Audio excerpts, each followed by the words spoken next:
नमस्कार, मैं हुमायूं सिंह और आप देख रहे हैं द न्यूज़पेपर। अभी जंतर मंतर पर हूँ, मौजूद हूँ। कॉकरोच जनता पार्टी, ये देखिए यहाँ के जो समर्थक हैं उनके यहाँ पर आज़ादी के नारे लग रहे हैं और जेएनयू की डफली गैंग भी यहाँ पर आई हुई है। और आप देखेंगे कि हमारे सामने दूर दूर तक यहाँ पर जनता आई हुई है बस इस बात को लेकर कि उनको धर्मेंद्र प्रधान का इस्तीफ़ा चाहिए। लेकिन क्या इस्तीफ़ा इस देश में सॉल्यूशन बन सकता है, या जो धर्मेंद्र प्रधान ने अपनी गलती को एक्सेप्ट किया, उन्होंने बोला कि आगे जितने भी एग्ज़ाम्स होंगे उनको सुधारा जाएगा। हालांकि इसमें तमाम ऐसे एजेंडा और प्रोपोगेंडा देखने को मिल रहे हैं। कहा यह जा रहा है कि किसी पार्टी से इन्फ्लुएंस होकर ये इस तरीके का नैरेटिव चलाया जा रहा है और इस तरीके के प्रोटेस्ट को अंजाम दिया जा रहा है जिसमें जनता का हित नहीं है। उससे ज़्यादा है कि अपनी फैन फॉलोइंग बनाना और एक ऐसी पार्टी खड़ा करना जिससे देश का माहौल ख़राब हो सके। उसका बेस्ट एग्जांपल आप हमारे बगल में देखिए कि किस तरीके से आज़ादी के नारे लग रहे हैं। और पता नहीं इस देश में कौन सी गुलामी चल रही है जहां पर मुर्दाबाद और आज़ादी के नारे लग रहे हैं।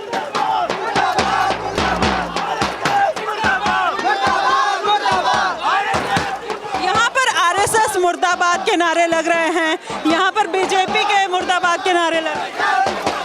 ये मारपीट हो रहा है, यहाँ पता नहीं कौन सा प्रोटेस्ट है, यहाँ पर पता नहीं कौन सी शांति वाला प्रोटेस्ट है। लोग क्या देश हित में बात करेंगे? इस तरीके की हरकत करने के बाद, आज़ादी के नारे लगाने के बाद, सर तन से जुदा के नारे लगाने के बाद डफली गैंग क्या इस देश का हित कर पाएगी? क्या इस देश का भला होगा?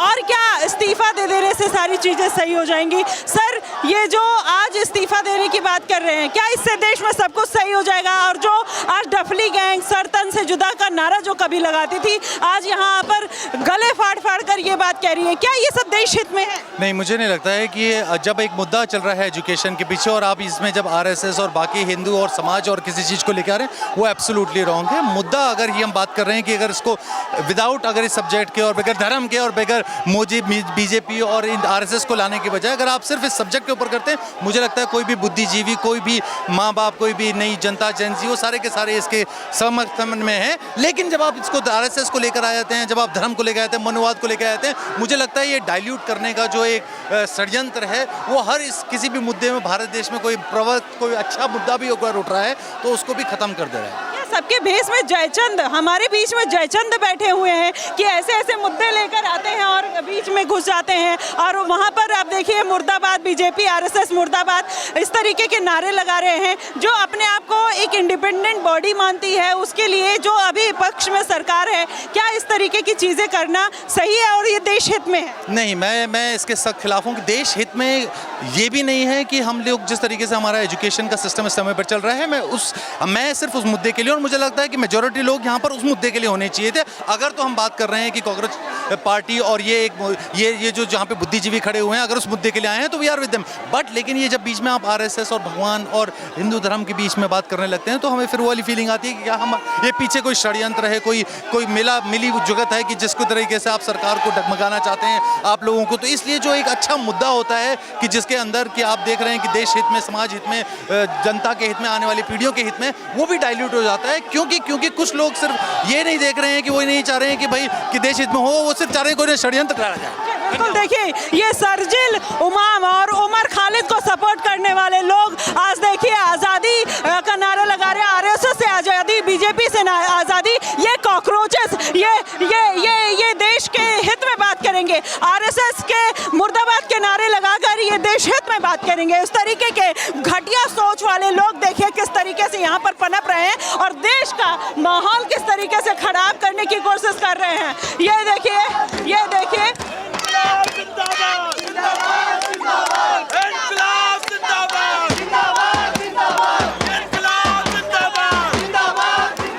आप किस तरीके से इनकलाब जिंदाबाद के नारे लगा जा रहे हैं। कुछ अभी आज़ादी के नारे लगा जा रहे हैं। क्या इस देश में आज़ाद नहीं है? आप पेपर लीक का मुद्दा इतना बड़ा बना रहे हैं कि आप उसको आज़ादी से जोड़ रहे हैं। आप इस तरीके की हरकत करके ये बोलेंगे कि मतलब आप अपनी बातों को कहाँ पर ट्रांसफर कर रहे हैं। आप सोचिए, सीजीआई ने कुछ लोगों को बोला, जिसके बाद उन्होंने माफ़ी मांगी। उन्होंने बोला कि सभी युवाओं के बारे में ऐसा सोचना नहीं है। क्या इस देश में सभी युवा बेकार हैं, या सभी युवा लथार्जिक है, या सभी युवा बेरोजगार हैं? नहीं, सारे युवा बेरोजगार नहीं है, सारे लथार्जिक नहीं है, लेकिन जो कुछ हैं जिनको बहुत सारा टाइम है, जिनको ये फालतू एक्टिविटी करनी है। देखिए किस तरीके से मारपीट हो रही है यहाँ पर, और किस तरीके से आरएसएस बीजेपी आरएसएस की जूते पर, सरकार की लोटे पर। माहौल खराब कर रहे हो यार, माहौल क्यों खराब कर रहे हो? जूता क्यों निकाला उसने? नहीं, उसने जूता क्यों निकाला? वो आरएसएस मुर्दाबाद के किस तरीके से नारे लगा रहे हैं। मतलब आप सोचिए कि ये कॉकरोच जनता पार्टी जिस लिए आई है, ये देश को तोड़ने वाले किस तरीके से यहाँ पर देश विरोधी नारे लगाते हुए नजर आ रहे हैं। आप ये देखिए, डबली गैंग जहाँ पहुंची, आप ये कौन से तिलक तराजू और तलवार, इनको मारो जूते चार, यहाँ पर ये लोग ये बात कह रहे हैं और कह रहे हैं कि सर यहाँ पर आरएसएस और बीजेपी को गाली दी जा रही है कॉकरोच जनता पार्टी के प्रोटेस्ट में। ये कैसा मूवमेंट चल रहा है? ये कौन से देश हित की बात चल रही है? ये देशद्रोही है मैडम, ये सारे देशद्रोही हैं। अभी पेपर नीड की बात थी, ठीक है, उसकी बात नहीं कर रहे, अपने अब्बू को चिल्ला रहे कि आरएसएस और बीजेपी मुर्दाबाद। 2004 से पहले 2004 से 14 तक 37,700 पेपर लीक हुए हैं, हिंदुस्तान टाइम्स का डाटा है। तब इनके अंदर मिर्चें नहीं लगी थी, और आज इतनी भीड़ इकट्ठी करके वो वहाँ का दलाल बैठा हुआ है, वो अमेरिका के अंदर। इनकी औकात देखो, ये भाजपा और आरएसएस के बारे में क्या बोल रहे हैं। तो ये पार्टी का विरोध करते करते देश का विरोध कॉकरोच जनता पार्टी ये रहा कॉकरोच जनता पार्टी मैडम। मिटा दिया कॉकरोच इसको। 2% औकात के 50% जिसको फॉलोवर पाकिस्तान से लेने पड़ रहे हो, वो हमें सिखाएंगे। तो ये कह रहे हैं कि आप एजेंडे को बस सपोर्ट करिए, ये सब फालतू चीजें मत करिए। यहाँ के लोग केवल अंधभक्त हैं, देशभक्त हैं, गोदी मीडिया है जो भक्त है मैडम। अभी वो मैडम सवाल उठा रही थी, भाजपा रेपिस्ट वाली पार्टी है। अभी 2006 का सुकन्या वाला पोल खोल दी ना राहुल गांधी की, तो राहुल गांधी भी इटली भग जाएगा और ये भी साथ में जाएंगे। एक बात बताइए आप, अगर एक गलत है दूसरा गलत है तो क्या दोनों सही है? क्या हुआ है बताओ आप। सुवेंदु अधिकारी जो अभी करंटली सीएम है वेस्ट बंगाल पे, उन पे रेप केसेस है। हेमंत बिस्वा शर्मा पे सेक्सुअल हरासमेंट के केसेस है। मुझे सुप्रीम कोर्ट का एक बार दिखाओ। सुप्रीम कोर्ट ने उन्हें, भैया सुनिए आप मुझे बताइए, ये कह रहे हैं सुरेंद्र अधिकारी और भैया जो असम के सीएम है उनके ऊपर, अरे यार उन्होंने हाई कोर्ट ने, सुप्रीम कोर्ट ने उनको दस्तखत कर दिया, क्या बात कर रहे हो। और राहुल गांधी के ऊपर तो अभी भी केस चल रहा है। ब्रिजभूषण शरण सिंह जानते हैं नाम, कन्विक्ट हुए थे। उनका अब उनका बेटा क्या चला रहा है? उनकी विधानसभा कौन चला रहा है? कौन चला रहा है? उनका बेटा। वहां पर बेटा चला रहा है तो क्या दिक्कत? अब इससे आप बात समझिए, जब ये आते हैं, क्या उनका बेटे ने उनके अगेंस्ट एजिटेट किया? क्या उनके बेटे ने गलत के अगेंस्ट खड़े हुए? नहीं, उनके बेटे ने उनकी चीजें कभी अच्छा, आप यहाँ पे जिसको सपोर्ट करने आए हैं, उमर खालिद सरजील इमाम के साथ है, आप उसको नहीं समझेंगे। अभिजीत दीप के किससे डोमिनेट हो रहे हैं, ध्रुव राठी किससे हम बता रहे हैं। उमर खालिद था 2007 के अंदर, 2005 के अंदर ये जो प्रोटेस्ट चल रहे हैं ना, कांग्रेस ने बम फटवाया था, सारे के सारे चिथड़े उड़ जाते। ये मोदी जी के राज में, सुनिए, ये भाजपा के राज में, आरएसएस के राज में सेफ है तो बोल पा रहे हैं। यही जंतर मंतर था जिधर 4 बारी बम फटा 2004 से लेकर 14 तक। इनके बोलते नहीं निकली। अब एक चीज समझिए, आपने उठाया उमर खालिद, पहले मुझे इस बात का जवाब दो।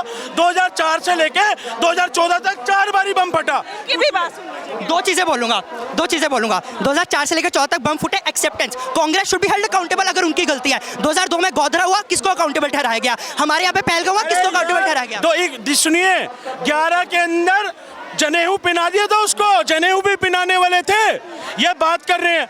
मैडम सुनिए, अभी सुकन्या का केस खुल गया ना, ये जिसकी बात कर रहे थे कि विश्व सर्वो, तो ये उनको सुप्रीम कोर्ट और हाई कोर्ट ने बेल दे रखी है, बेल के उन्होंने सारा साफ हो रखा है। पर अभी भी राहुल गांधी, सोनिया गांधी बेल पे बाहर है। सर तन से जुदा के नारे लगाने वाले, ठीक है आपके हिसाब से, जो सर तन से जुदा के नारे लगाने को मारा गया, एक बार प्रोटेस्ट हुआ। इनकी भी बात सुनिए, क्या बोले को मारा गया, एक बार प्रोटेस्ट हुआ। हम बोल किसने मारा पूछो ना। हम बोल रहे, सूर्य को किसने मारा? हम बोल रहे, सूर्य को किसने मारा? दीजिए इनको भी बोलो। एक होता है लॉ एंड ऑर्डर, एक होता है एडमिनिस्ट्रेशन, एक होता है गवर्नेंस।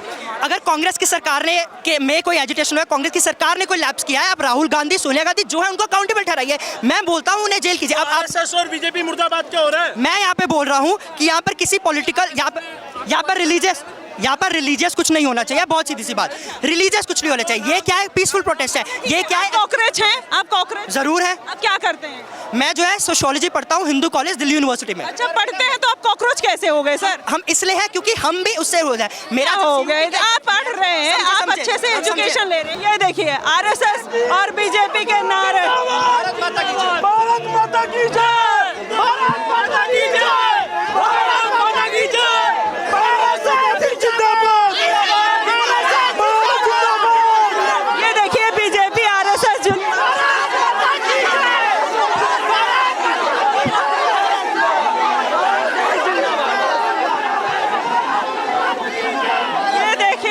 ये देखिए किस तरीके से आरएसएस और बीजेपी को डिफेम करने के लिए यहाँ मारपीट पे लोग उतारू हो गए।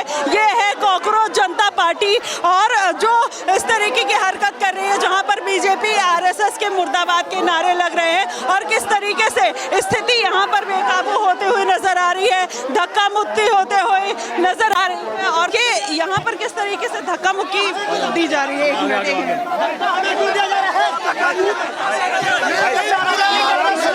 भैया हमारा मुद्दा है।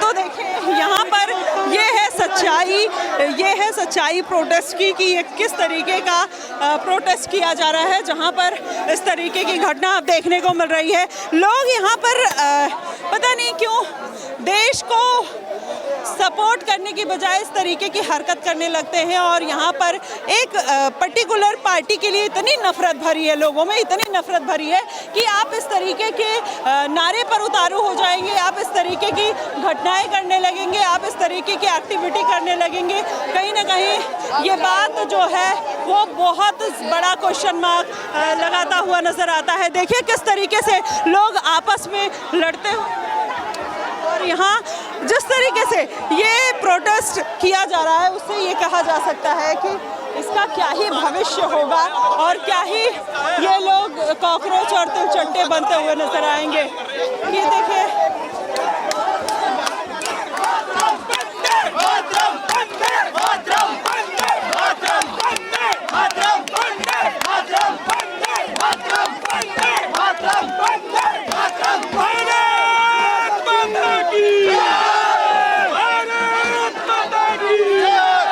यहाँ पे भारत माता की नारे, एक तरफ इंकलाब जिंदाबाद लग रहा है, यहाँ भारत माता की जय के नारे लग रहे हैं। अब आप डिसाइड करिए कि भारत माता की जय वाले सही है या फिर इंकलाब वाले सही है, क्योंकि जिस तरीके से ये बार बार लोगों को दो गुटों में बांटने की कोशिश की जा रही है, एक तबके को बदनाम करने की कोशिश की जा रही है। ये आप देखिए कि मतलब आप पार्टी का विरोध करते करते देश के बारे में इस तरीके की बात करेंगे।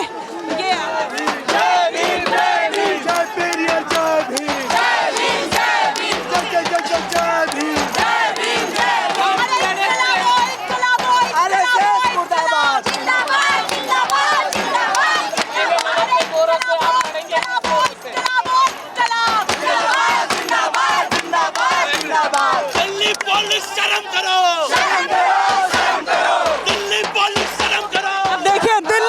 शर्म करे, ये लोग शर्म ना करे, इस देश में बीजेपी शर्म करे, आरएसएस शर्म करे, दिल्ली पुलिस शर्म करे, शासन प्रशासन शर्म करे, सीजीआई शर्म करे, बस जेएनयू वाले शर्म नहीं करेंगे। ये बहुत प्राउडली देश को जिस तरीके से सरतन से जुदा करने के नारे और देश विद्रोही नारे लगाने की कोशिश करते हैं, शर्जिल इमाम और उमर खालिद जैसे लोगों को जो सपोर्ट करते हैं, आज वो प्रोटेस्ट करने आए हैं, वो तिलचट्टे बने हुए हैं, वो कॉकरोच बने हुए हैं, और जिस नीयत के साथ ये पार्टी कहीं ना कहीं लाई गई थी उसको ये लोग किस तरीके से डिस्ट्रॉय और डिसमिस करते हुए नजर आ रहे हैं। यहाँ पर देखिए कुछ लोग हैं जो इस बात से लेके नाराज हैं।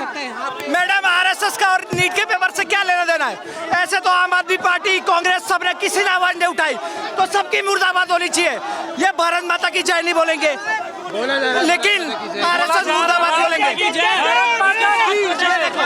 तो देखिए ये प्रोटेस्ट जो है दो गुटों में बट गया है, कोई भारत माता की जय बोल रहा है, कोई यहाँ पर आरएसएस और बीजेपी के मुर्दाबाद के नारे लगाता हुआ नजर आ रहा है। तो ये प्रोटेस्ट आप देखेंगे कि 22 मिलियन से केवल वो 2200 में सिमट गया है, पहली बात। और दूसरी बात, आधे लोग जो यहाँ पर आए हुए हैं वो जो भारत माता को सपोर्ट करते हुए नजर आ रहे हैं और आधे लोग जो हैं वो जेएनयू पार्टी को सपोर्ट करने वाले लोग हैं। अब यहाँ पर डांसिंग कॉकरोच ये भी मतलब देखिए लोग लेकर पोस्टर्स खड़े हुए हैं। इस प्रोटेस्ट में क्यों आए हैं उनको नहीं पता, वो जॉब भी करते हैं, उनको किसी भी तरीके की कोई परेशानी भी नहीं है, सब कुछ लाइफ में बढ़िया भी चल रहा है, लेकिन उनको बस इस भीड़ का हिस्सा बनना है और इनका ईगो हर्ट हो गया। सबसे बड़ी बात कि सीजीआई ने अगर बोल दिया, सीजीआई ने अच्छा हुआ कुछ और नहीं बोला, अगर कुछ और बोलते और आप सोच लीजिए कि मैं क्या कहना चाह रही हूँ तो मतलब उसकी भी पार्टी बन जाती। ये कितना हास्यास्पद है कि आप कॉकरोच जनता पार्टी बना के आप ये सोच रहे हैं कि आप इस देश का फ्यूचर डिसाइड कर पाएंगे या फिर आप कुछ बेहतर कर पाएंगे। अगर आपको बनाना ही था आप एक वाजिब पार्टी बनाते, आप एक बेहतरीन मुद्दा आप उठा रहे हैं, सही है, लेकिन आपने लेफ्टिस्टों का भंडार लगा दिया है जो केवल देश के बारे में बुरा ही सोचता है, अच्छा नहीं सोचता है। आप सोचिए कौन सपोर्टर्स हैं जेएनयू वाले, कौन सपोर्टर्स हैं ध्रुव राठी, कौन सपोर्टर है आम आदमी पार्टी, कौन सपोर्टर है ध्रुव राठी का राइटर। इन लोगों ने प्रवक्ता बना दिया सौरभ दास को जो किसी भी चीज़ के लिए एलिजिबल नहीं है, जो उमर खालिद से क्या कहते हैं मिलते जुलते हैं। और ये देखिए पुलिस वालों से ये लोग लड़ते हुए नजर आ रहे हैं। कॉकरोच जनता पार्टी वाले कह रहे हैं दिल्ली पुलिस मुर्दाबाद, ये नारे लगा रहे हैं।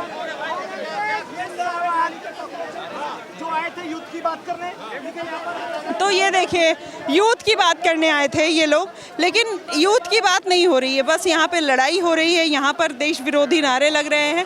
सर क्यों आए हैं यहाँ पे? मैडम इस देश के युवाओं के लिए, मेरा भाई छोटा भाई नीट के एग्ज़ाम दे रहा था, एग्ज़ाम के पेपर लीक हो गए इसलिए यहाँ पर आए हैं। और सुसाइड आपने तो देखी है, ये अच्छी बात है, किसी माँ का लल्ला चला गया उस माँ को अच्छा लगेगा? नहीं लगेगा ना। फिर उससे क्या आप चाहते हैं, क्या ये कॉकरोच जनता पार्टी जो है ये सारी चीज़ों को ठीक कर देगी? कॉकरोच जनता पार्टी एक ये विंग है, ये कोई पार्टी नहीं खुली है अभी, ये एक विंग है। अभिजीत भाई दिपके ने ये विंग चलाई है, इसके अंदर कुछ लोग भेजे गए हैं यहाँ पे सांप्रदायिकता दंगे फैलाने के लिए। या आप बता सकते हैं ये 2-3 लोग आए हुए हैं। इसी में बीजेपी और आरएसएस के मुर्दाबाद के नारे लग रहे हैं। अगर पीसफुल प्रोटेस्ट करना है तो इस तरीके के नारे लगाना क्या सही है? आइए इधर आइए। नहीं नहीं कोई सही नहीं। ठीक है, तो ये देखिए कह रहे हैं नहीं नहीं कोई सही नहीं है। तो ये मूवमेंट है और ये एक विंग को जिस तरीके से प्रमोट कर रहे हैं, ये बात नहीं समझ में आती कि वो क्यों आए हैं और यहाँ पर केवल भीड़ बढ़ाई जा रही है, ये क्या हो रहा है, ये बात नहीं समझ आ रही। फिलहाल आप क्या कुछ कहेंगे ये कॉकरोच जनता पार्टी का सो कॉल्ड प्रोटेस्ट देखे? क्योंकि आप देखिए कि यहाँ पर मुद्दे कम, यहाँ पर पार्टी का एजेंडा ज़्यादा चलाया जा रहा है और इसको लेकर तमाम अब चीज़ें निकल कर आ रही हैं कि देखिए क्या मोटिव है, क्या एजेंडा है, किस तरीके की बातें हो रही। बीजेपी आरएसएस मुर्दाबाद, ये कौन सा प्रोटेस्ट है, ये कौन सी चीज़ें हैं, इसको किस लिए मतलब ऑर्गेनाइज आपने किया था और ये किस तरीके और किस दिशा में जा रहा है, इसकी अकाउंटेबिलिटी कौन लेगा?